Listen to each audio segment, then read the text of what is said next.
নমস্কার। বাবার সংজ্ঞা দেবলীনা ভট্টাচার্য। তোমার কাছে তোমার বাবা হয়তো রাজার রাজা। আমার বাবা খুব সাধারণ, রোজ খেটে খাওয়া প্রজা। তোমার জন্য তোমার বাবা চাঁদ পেরে দিতে পারে। আমার বাবা তো হতদরিদ্র, খালি হাতেই ঘরে ফেরে। তোমার বাবা খুব ফিটফাট, গায়ে সুট, হাতে ঘড়ি। জানো তো, আমার বাবাটা ভীষণ আগোছালো, মুখ ভরা পাকা দাড়ি। তোমার হাতের নুন পোড়া ডালো বাবা খায় চেটে বাটি। আমি তো দারুণ রান্না করি, তবু বাবা বলে মোটামুটি। তোমাদের জন্মদিনে বাবা দামি উপহার দেয়। আমার বাবাটা এত আনমনা, দিনটাই ভুলে যায়। তোমার বাবা হাত ধরিয়ে রাস্তা করায় পার। আমার বাবা নিজেই পারে না, আমি হাত ধরি তার। তোমাদের বাবা তোমাদের হাতে খরচের টাকা দেয়, আর আমি টিউশন করে মাসোহারা পেলে বাবার ওষুধ কিনতে হয়। তোমার বাবা রাখতেই পারে তোমায় ভীষণ সুখে। আমার বাবাও চেষ্টা করে আগলে রাখতে বুকে। হতে পারে তুমি রাজকন্যা, আমি হয়তো বা দাসী, তবু দিন শেষে আমি আমার বাবাকে ততটাই ভালোবাসি। তোমরা বাবা শব্দের যে সংজ্ঞাটা দাও সারা ফেসবুক জুড়ে, ওই চিরাচরিত বাবা উপমাটা আমায় বড় বিরক্ত করে। আমার বাবা তোমাদের করা ব্যাখ্যার মতো নয়, তাই ওগুলো দেখলে নিজের ওপরে বড় অভিমান হয়।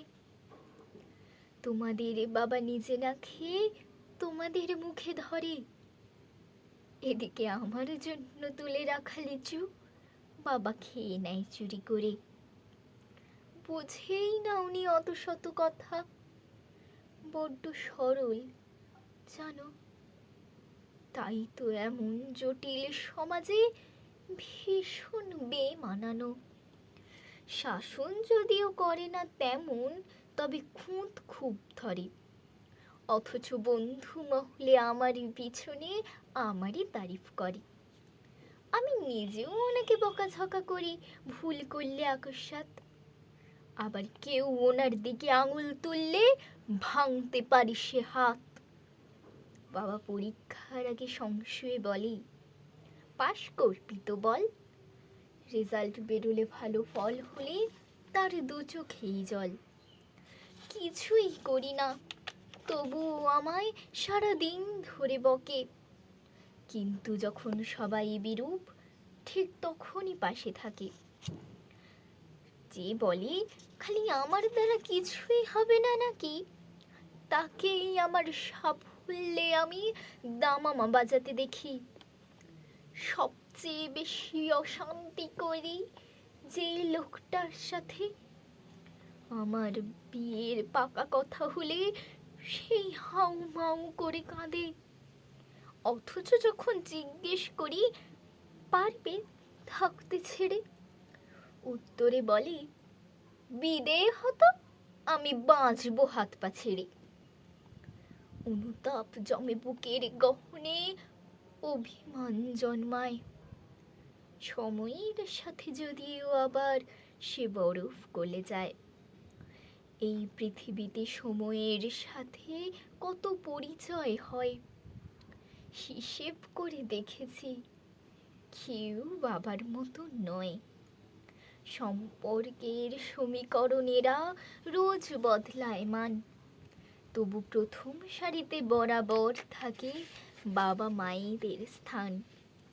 ঝগড়া ঝামেলা অভিমান এসব এত কিছুর পরও একটা বিষয় ওনার প্রতি আমায় দুর্বল করে বড়।